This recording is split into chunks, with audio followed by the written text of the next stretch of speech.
Panambí Juvenil. Agradecemos a la señora Carmen Candia por la invitación. Vamos a bailar de este lado, así que acercarse. Vamos a estar bailando la danza típica paraguaya.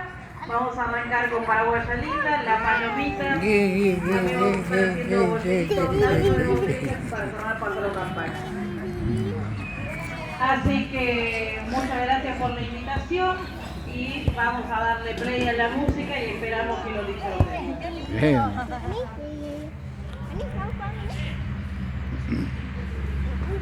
Vení, vení. Vení. Ahí nomás.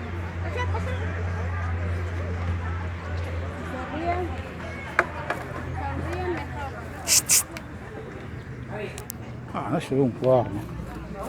No se ve un cuerno, no sé si graba o no está grabando. No lo veo nada. Está grabando.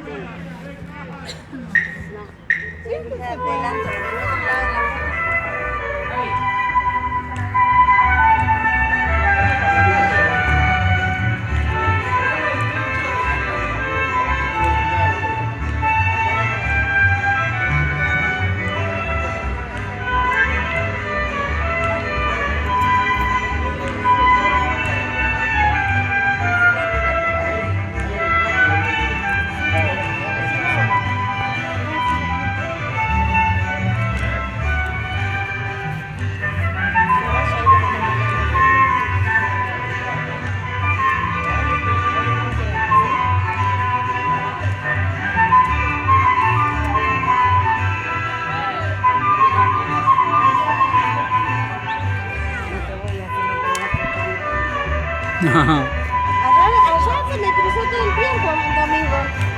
Las manos se me cruzó todo el tiempo.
chu, chu, chu.